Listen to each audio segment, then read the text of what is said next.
how to attract investors, and maybe one or two things that I share with you help you on your entrepreneurial journey. And I hope that connection also helps us with that.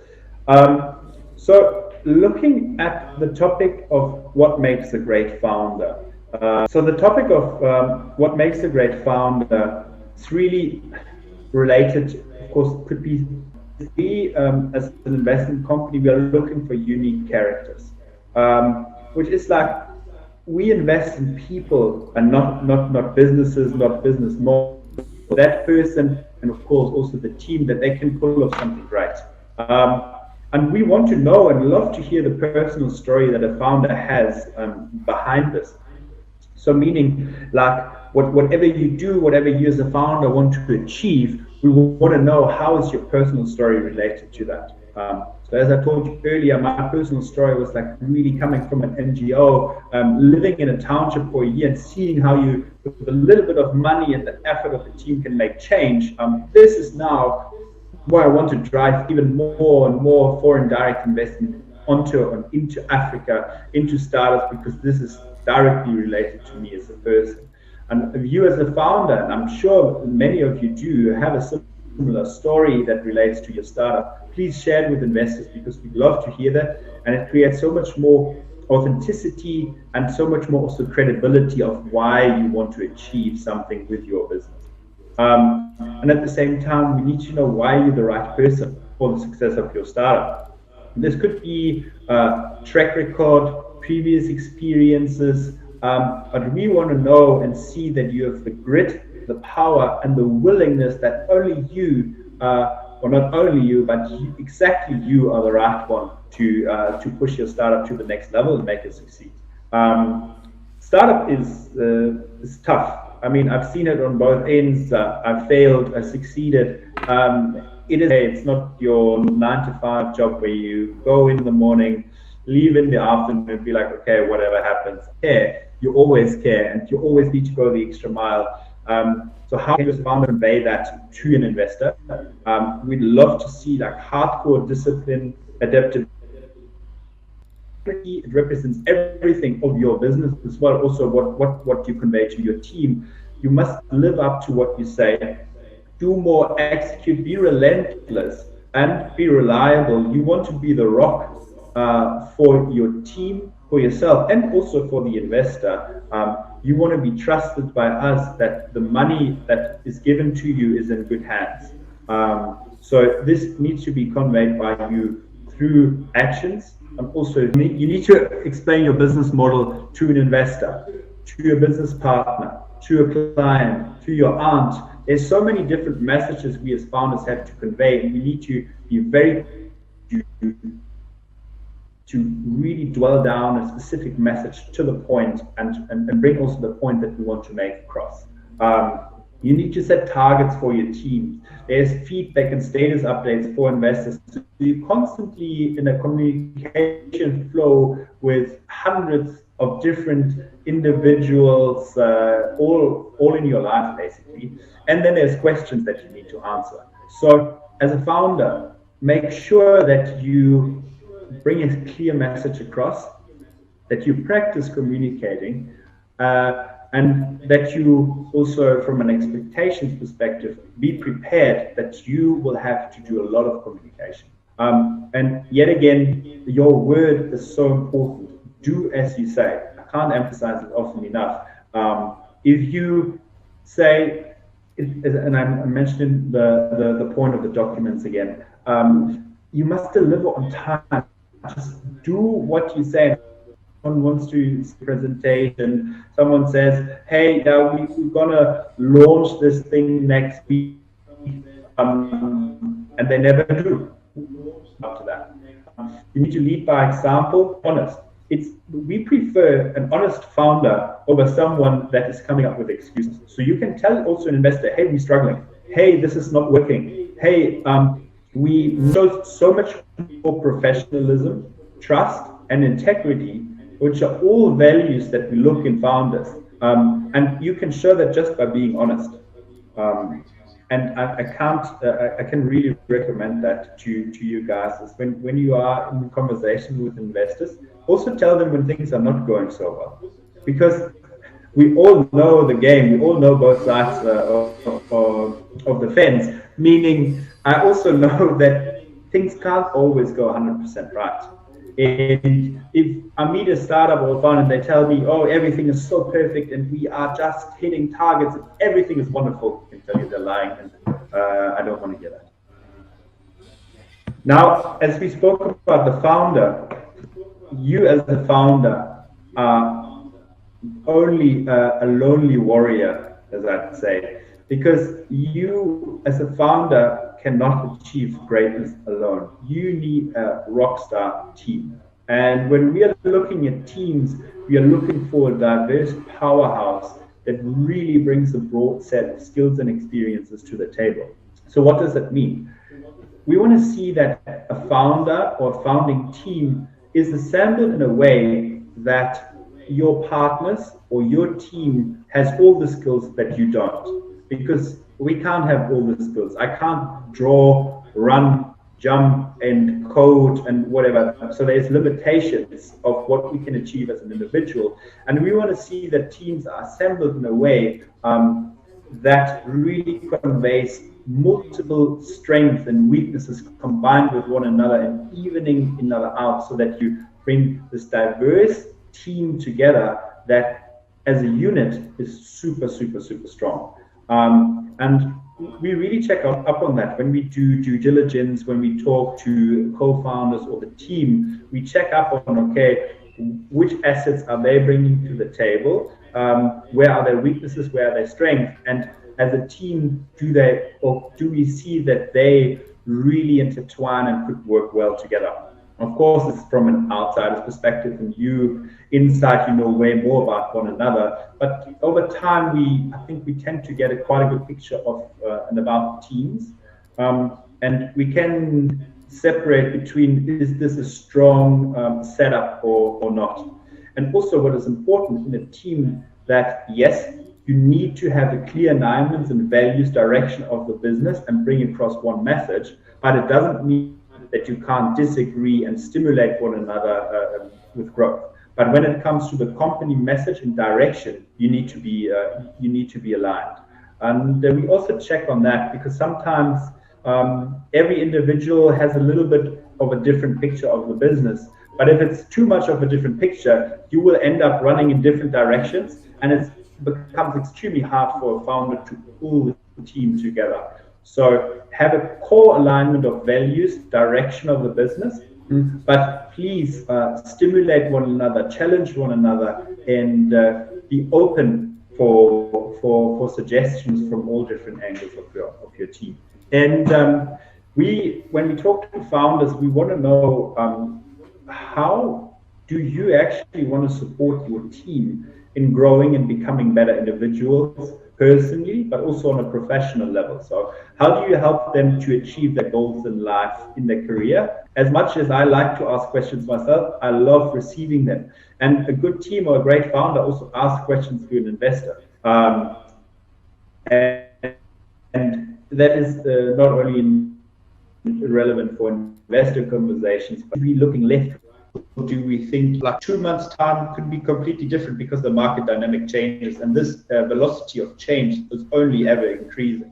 So we need to see a team that has a clear direction, but at the same time can also move and maneuver that direction together and doesn't get like squashed by the pressure of change. Now let's talk about the problem. As I mentioned earlier, at Counder, we believe in African solutions to global challenges. And the problem that you're solving is the most important aspect that you convey to an external person that is interested in your business. Often you have text, and like me, from a European perspective, it's a lot of hard work as an outsider to understand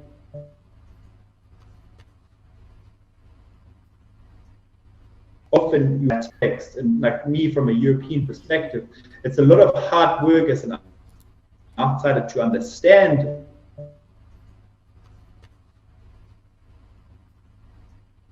problem and it clicks.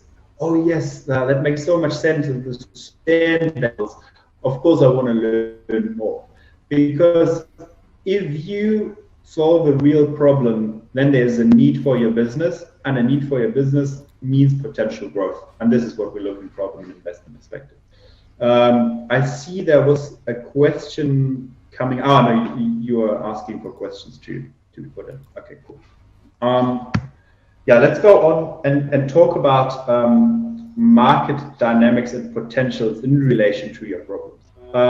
Most of you probably know that from an investment perspective, we also, as an institutional, have limited partners that have put money into our business, and we need to generate returns of the money we deploy into startups.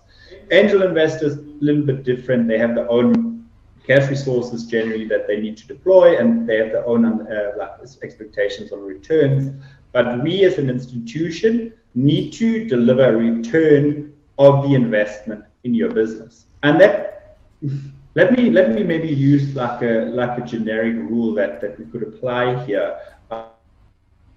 So they have a $10 million volume that they're deploying into startups, and now they invest in you. The investment in you needs to, at the end of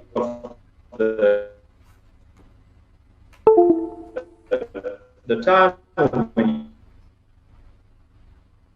you exit, be at least as big as a $10 million return, 500 evaluation of early stage 5 million. So they earn actually a little bit less at the end of your growth journey. So in general, like, funds are looking for opportunities that can, in this case, generate 20-30x of their investment. Hence, the total opportunity, and now I'm getting back to the slide here, needs to be big enough to account for that. So how much value can you actually generate for the investors? It's extremely important in the market that you've picked. And then we want to see, okay, how is the team making sure that they maximize this opportunity? Because growing to 20-30x is a big job to conduct. So we need to know what are the timelines and targets, and how rigorously are you growing the business, and you need to convey that to us so that we have confidence that it can actually grow 20-30x over a few years' time.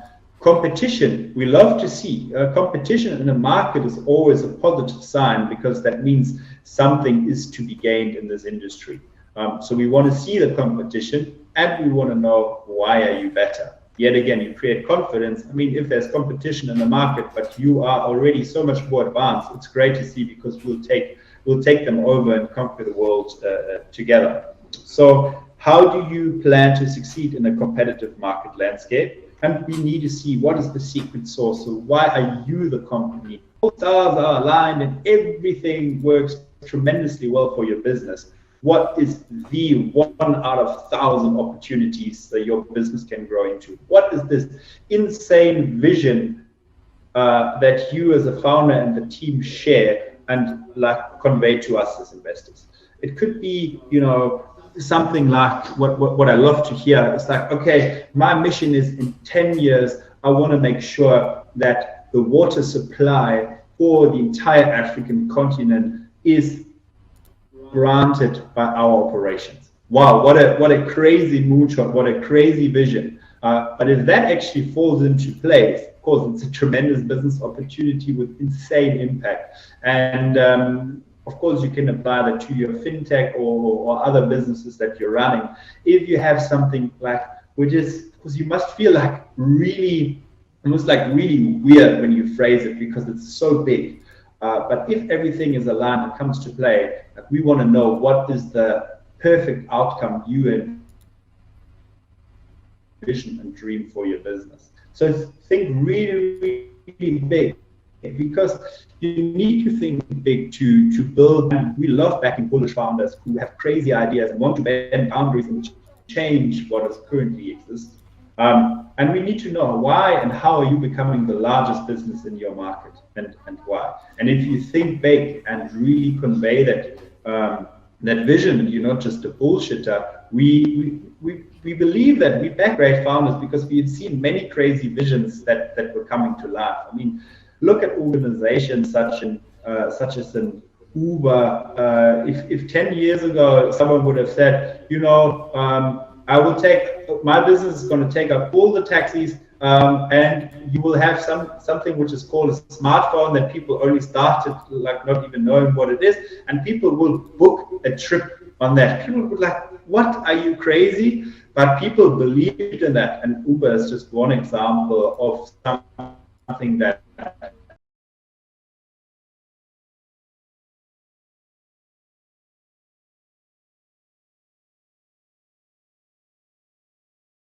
are we scaling our business now?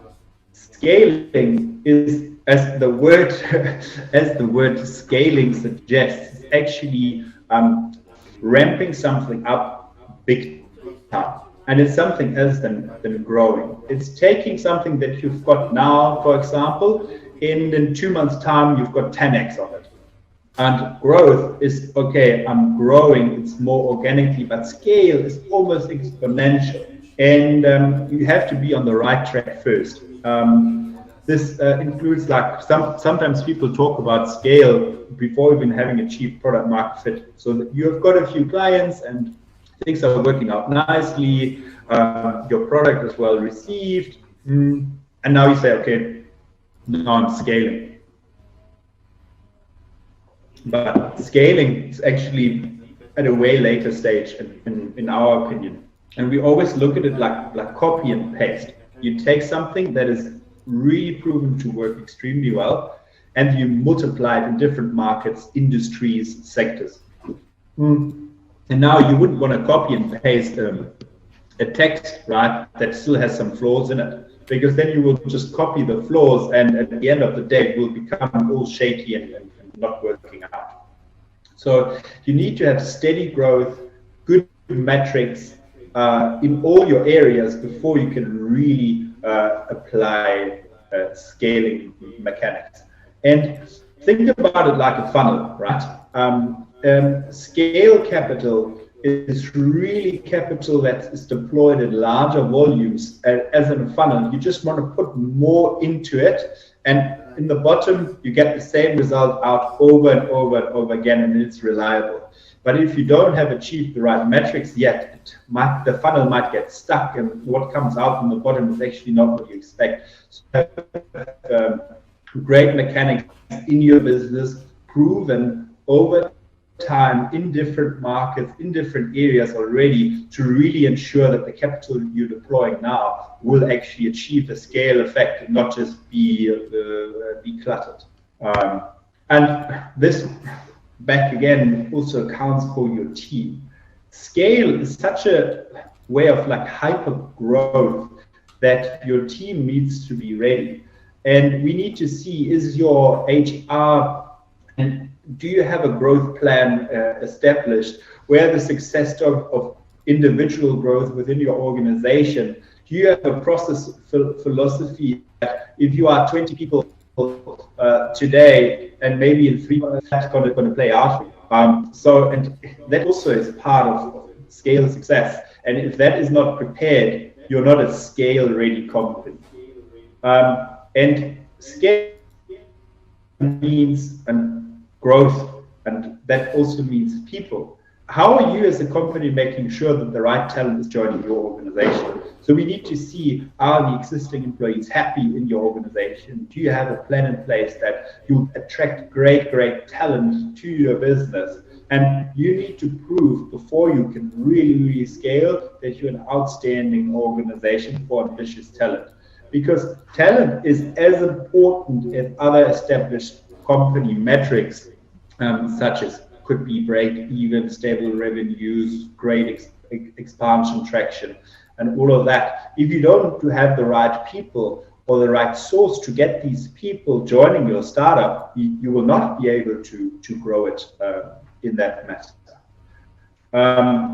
And what is important, we also need to see, okay, now if hungry and great people are joining the startup, what is in it for them? How does your incentive structures look like? How's your ESOP program look like? So that is your employee incentivization program, so stock options for your employees. How is that all set up? Does it make sense? Do people like it? Why is your organization the best place to work at for your team members? And we want to see, how do you motivate your team to achieve the next milestone? Because, and we've seen it from time to time, oh, it's nice, I'm 30, 40 people, my company is doing well, everybody knows one another, it's a great team vibe, but then scale and growth comes, and you grow from 30 to 200 people, and the entire organization feels differently. So how do you make sure that your team does not get lost in translation, does not get lost on the way towards scale and growth, and really remains this rock solid power force and powerhouse that you were relying on, like getting your business and building your business to the stage where it was prior to scale. To sum it up, as a founder, we want to see visionaries, we want to see characters, personalities, we want to see your story. In a team, we want to see diversity, we want to see all the aspects that are brought to the table, all the strengths and weaknesses of one another that are even out by one another. In a problem, please validate, bring context, and help others that don't know your industry and market as well to understand it. Because only if we as outsiders can understand your problem, we can believe in that there's a solution needed, and we can believe in that you will provide the solution.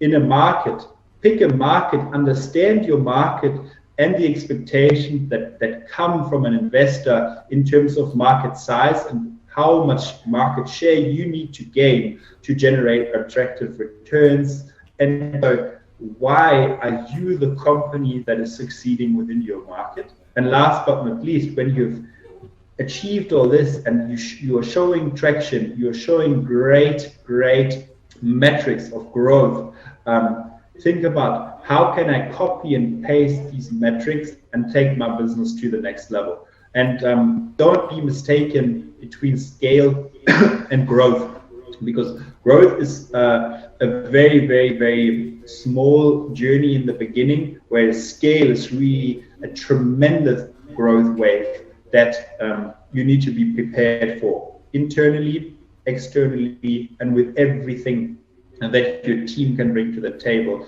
to make sure that when your entire organization really changes, everybody is still on board. And this is a little bit on how to attract investors and scale your business. And I think it's valid for any business, any startup, be it a fintech or other startup. At the end of the day, we are investing in people, and you as a person, as a founder, and the team of your startup are the ones that need to generate the success stories. And this is what we believe in, and you need to convey that message towards an investor. And we need to believe that whatever you tackle, you're the right one to do so. And with that team of yours, there's no doubt or little doubt that whatever you do will succeed. Thanks, guys.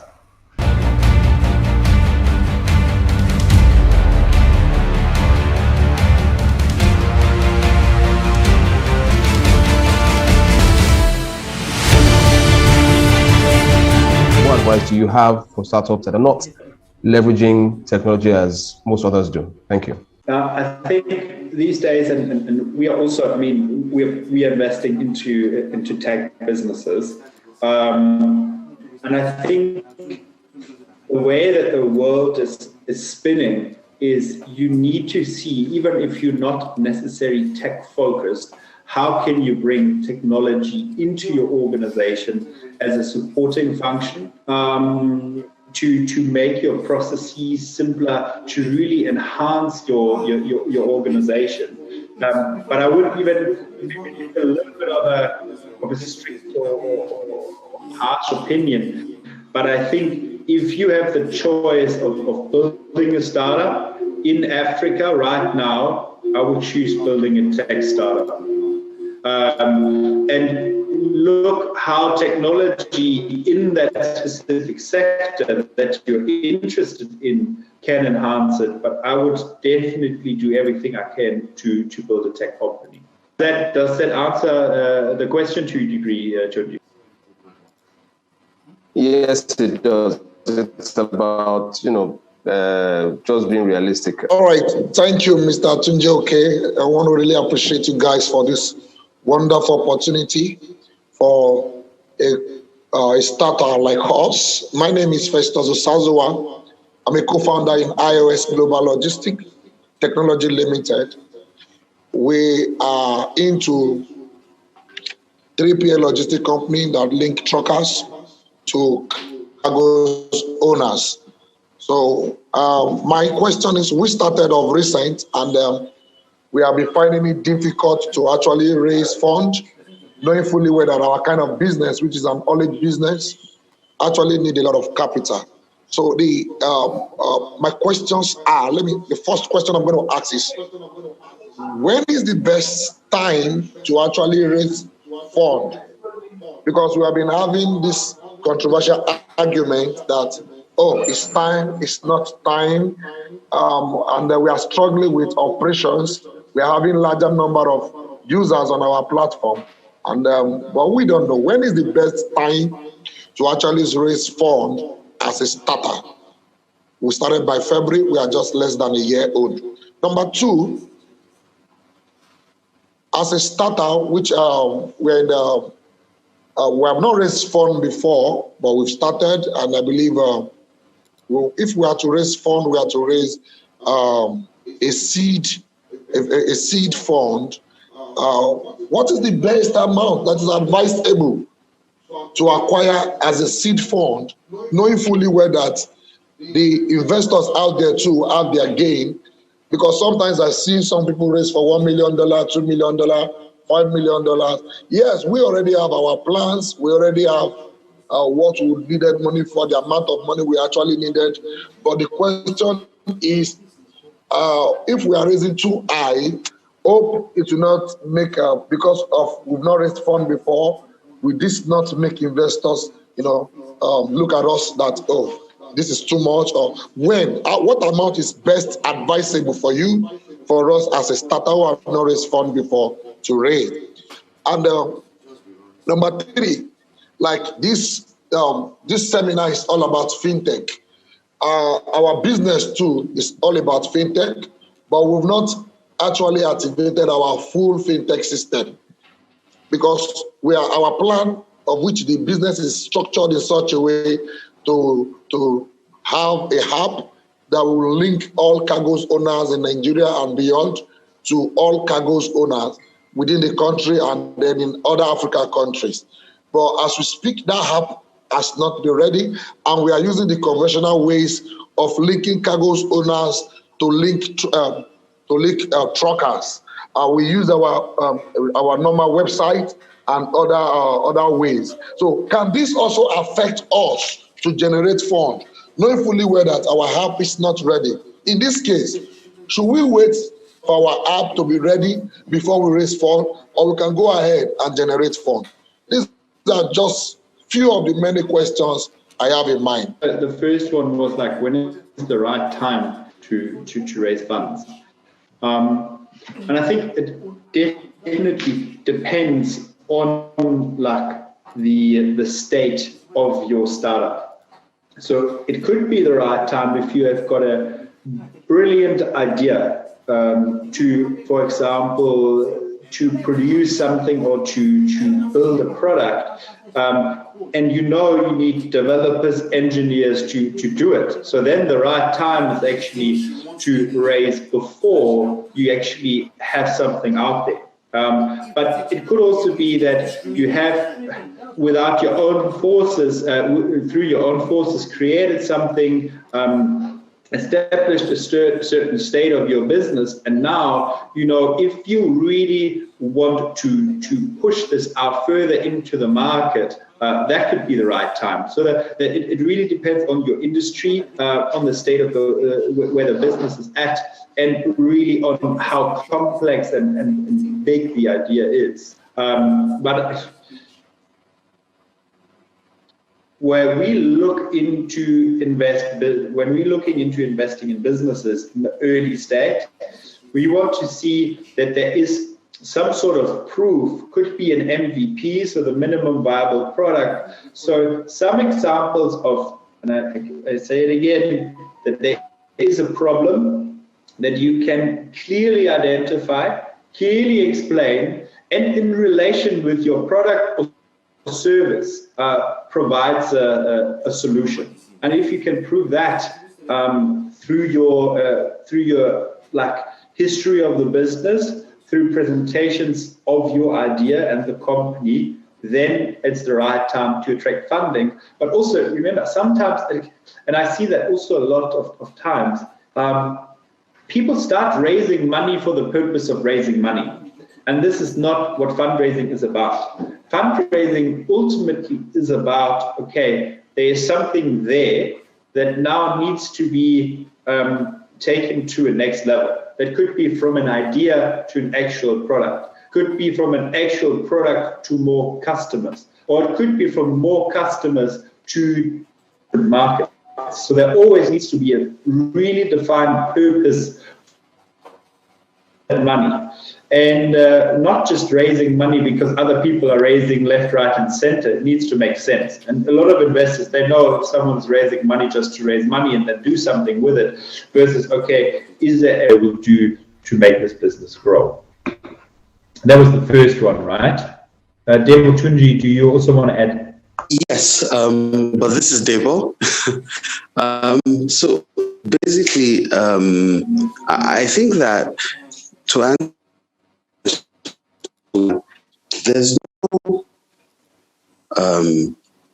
there's no perfect time to raise money, and there's no right or wrong time to raise money. The reality is that the businesses are at different stages.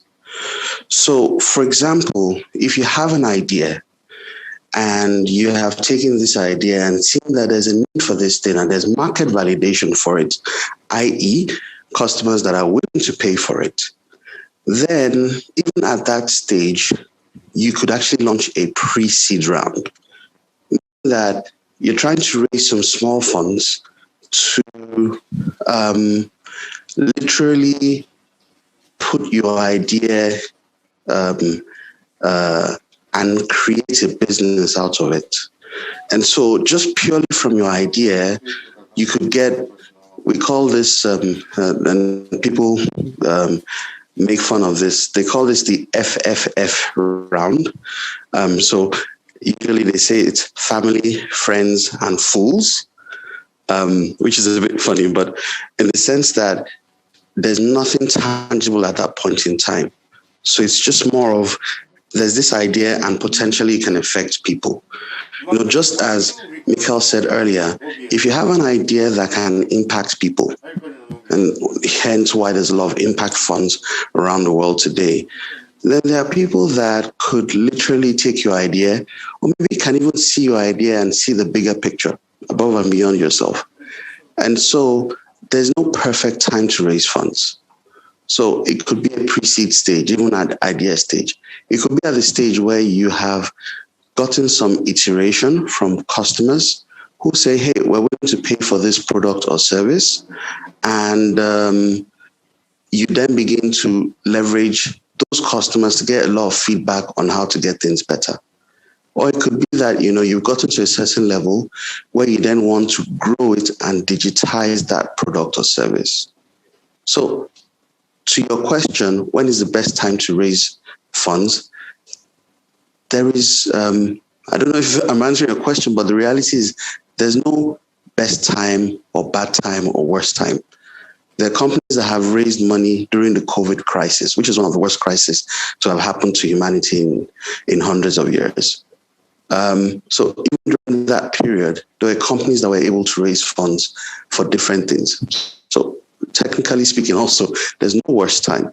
So it's really more about your business, your idea, and how you can scale, or how you can grow. Now, to your second point on, you know, the pain points of fundraising and not knowing anything about fundraising. One of the things you're doing there is actually validating one of the business models of Get Funded Africa. We've seen that there's a lot of pain and a knowledge gap around fundraising in itself. If you think back to it, venture capital is relatively new in Africa. So venture capital has been used in different countries around the world since the 60s, 70s.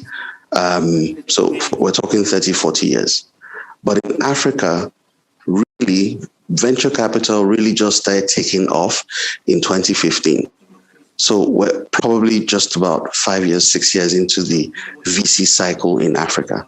So most people don't even know about how to fundraise for equity. We're all used to fundraising via debt through the banks, and many banks have supported many businesses. But on the equity side is something that is relatively new.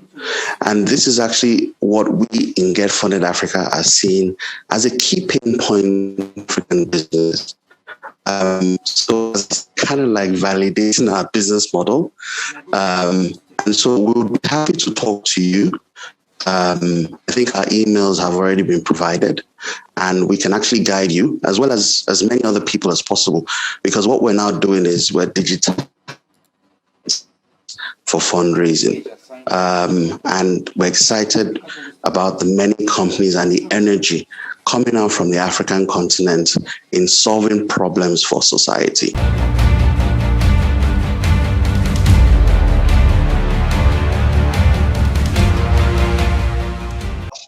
What is the best amount to be raised as a first timer, even in your seed stage?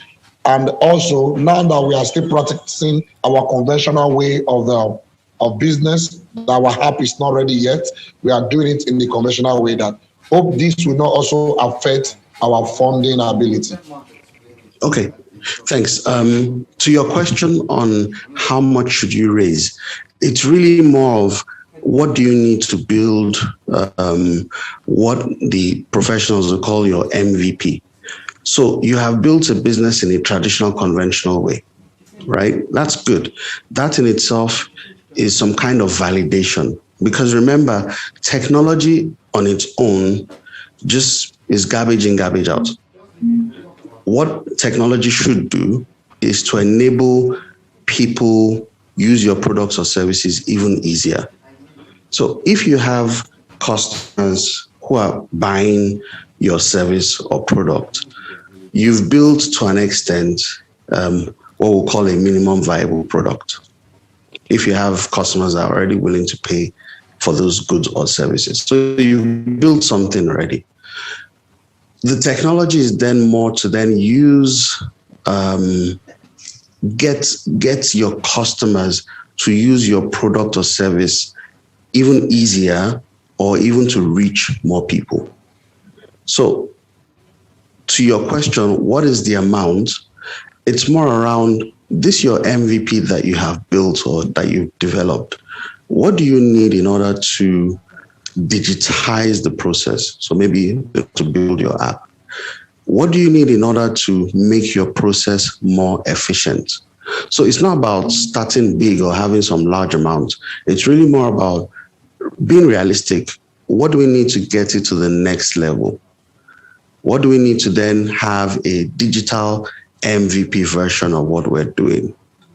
And then that is what you could now say. So some, depending on the business type, some businesses can have a seed round of, X amount. For some, it's a pre-seed round they need. Since you've not raised before, and I know sometimes these things get a bit confusing, seed round, pre-seed round, Series A, Series B, Series C. Those things are just kind of like guides, but ultimately it's more like, what do you need in order to show to investors that this thing that I am doing, I can take it to another level? So I need to digitize my services. I need to create an app. I need to do this. I need to do that. What are the things that you need in order to get that done? And then come up with an amount based on your analysis. the reality is that nobody knows your business better than you. You are the visionary behind your business.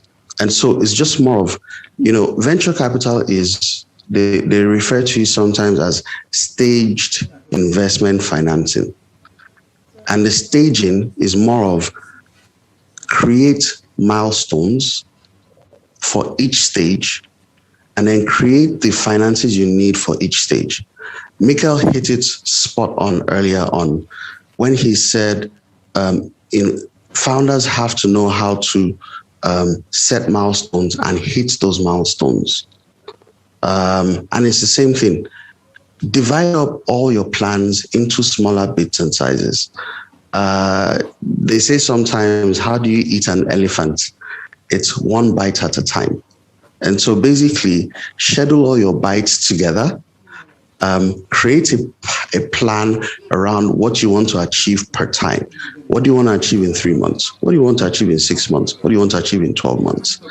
And then create an analysis of what you will need in order to achieve those things that you have set. That way, the investors can see your traction, can see your growth, can see that all the things that you put down, you always meet those milestones. And then based on that, they're very happy to commit their funds to support you in the initial rounds, whether pre-seed or seed, and even the further rounds as you continue to grow. I've taken a bit more time than I wanted to, but that's kind of like a summary.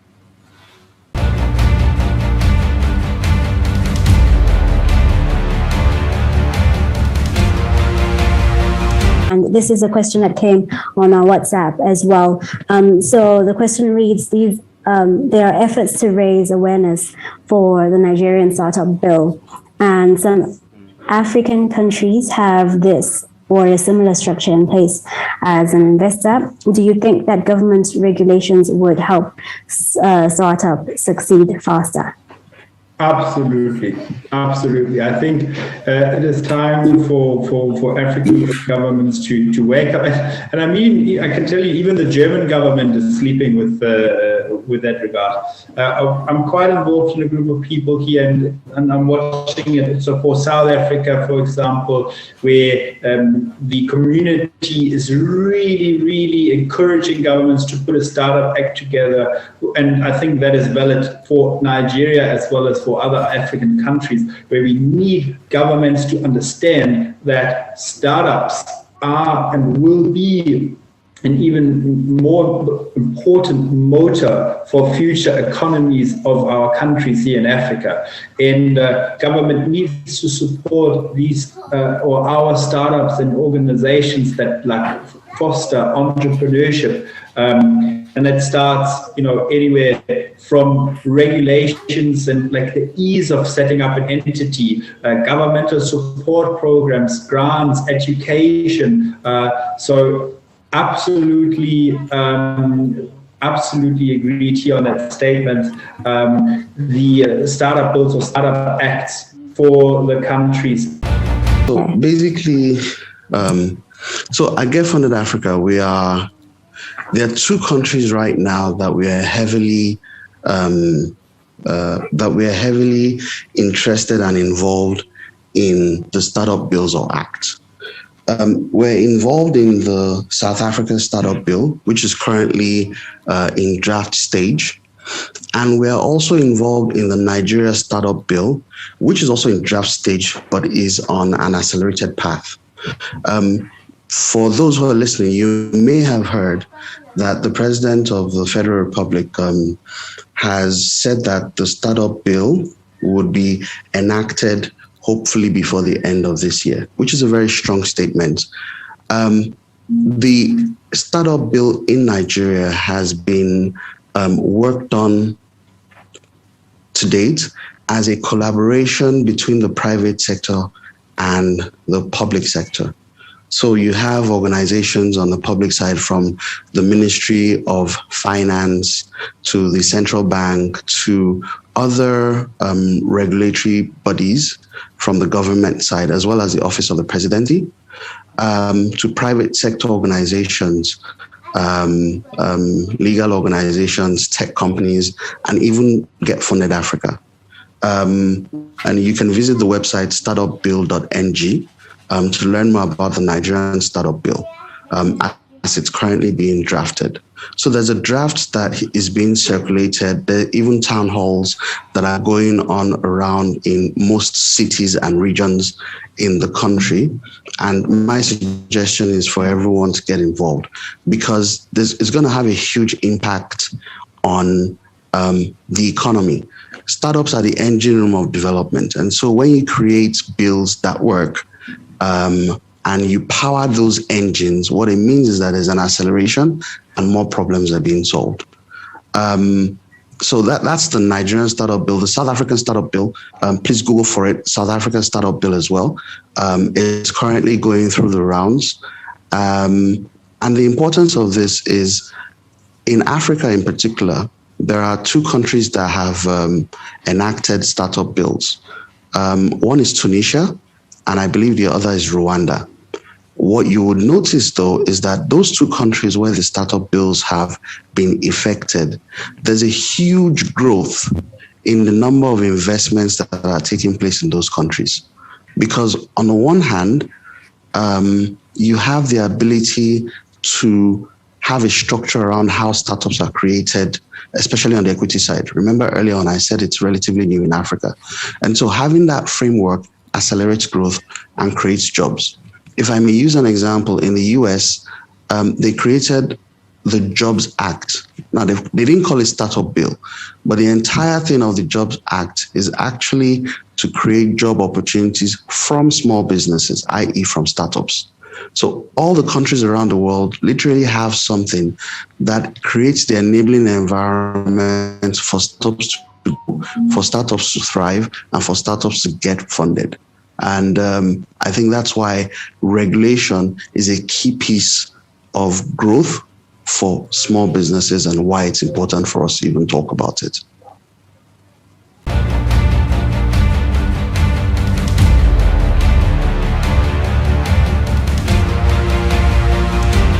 It's of tremendous importance, and all the governments should put more focus and effort in getting these bills out, because I do think, as Debo said, startups, entrepreneurs, they are the motor and will become an even more important motor of future economies. Not yet supported, the structures are not in place yet. The ease of doing business for like starting entrepreneurs and startups is still too complex. We need more ease in doing business in African countries. I'm very excited to learn about and see more governments and like showing willingness to implement these kind of programs. And we've seen it all over the world, where, as Debo mentioned, also in the US or in other European countries. Even Germany is still behind on that, and they're talking about things. So Africa has a chance here to put great programs in place to support and foster entrepreneurs, because entrepreneurship, startup, small businesses, in my opinion, are the future of the continent, and they need to be put in a advanced position to really fulfill that path of becoming the motor, or a more important motor of the economies. Right now, it's still very, very tricky for startups and entrepreneurs to start out. If governments support that, I'm strong belief that we'll see a tremendous growth of wave of growth, as well as an increasing interest also for international institutions and other investors to invest money into African startups. So absolutely agree. It's so important to have these acts and bills.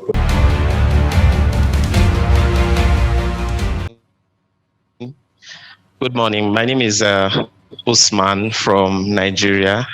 Thank you very much for putting this session together. It's been very, very enlightening and it's mainly around not just around raising capital, but around how companies like ours are valued. A tech company can have a 10x valuation but a non-tech company, in most cases, the valuations are different and are not that high. And the truth of the matter is, for a company like ours, we play in the entire value chain. So we have a small farm and we work with small farmers. We have a factory that we manufacture products, and then we also retail our products. So from just the structure, you see that it is capital intensive. So we've been able to raise capital on our own, friends and family, and personal capital to set up our business, create a product, get the product market fit, and set up a factory that can produce in large quantities. Now we are at a stage where we need funding to be able to create more awareness, because it's one thing to have a product market fit. The other is for you to be able to, another thing for you to be able to market it and build and do a lot of channel building activities and all, and even ramp up production in terms of raw materials and all.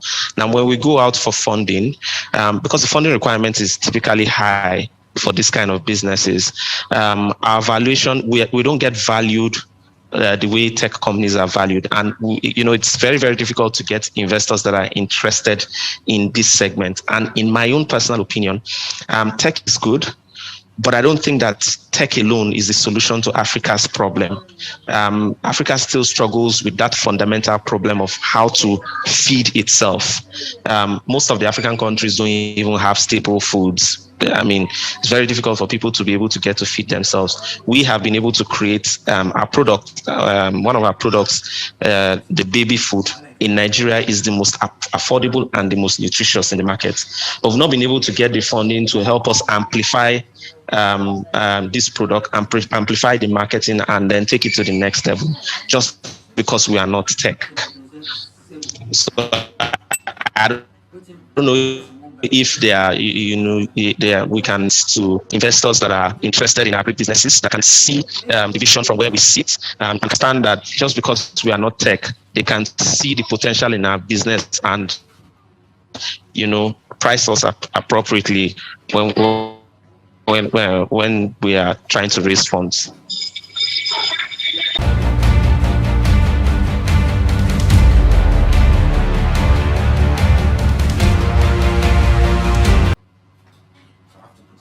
Sectors. And I know that there are out there also more infrastructural investors and not only tech investors. And I absolutely believe in agriculture and what you are doing. So maybe try to, how can you squeeze in a little bit of tech? And if not, hang in there, be patient, and really polish the story that you can put it out there, and it immediately becomes understood, and then I'm sure there's the high likelihood to find the right investors for your activity.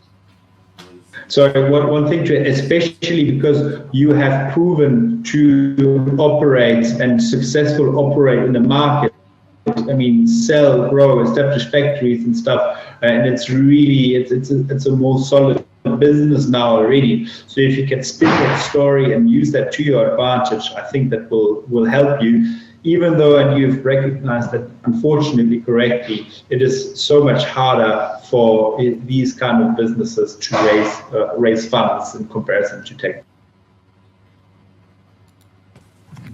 Excellent. Okay, so we are just about to wrap up our event today. Let's just ask Mr. Tunji to give us some closing remarks.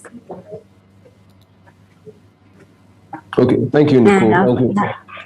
Thank you, Nicole. Thank you, Michel. In all said and done, raising funds is not easy. I get Funded Africa, and with partners like Counder, we are constantly striving to reduce the cycle in terms of the timing for startups to actually get funding. Because if a startup needs funding, and typically from experience, what we see for startups that are even invested already, it can take anything from 6 to 12 months. But what are startups meant to do now in order to just survive that is what GFA and partners like Counder are actually working on, to make sure that, you know, the ideas and the ventures and the enthusiasm and passion from founders, you know, is not in vain. So joining us, as you know, we have these kind of events periodically, and we're going to release shortly a calendar for the rest of the year, and we hope that you'll continue to join us, you'll continue to learn. Please check out our media sites, www.getfundedafrica.com, and our investment sites, getfundedafrica.com as well. Check us up on LinkedIn as well for current updates and news. And I guess we'll just say a big thank you once again to our special guest, and, you know, look forward to having him in some other capacity in the future, in not too far distance. Thank you.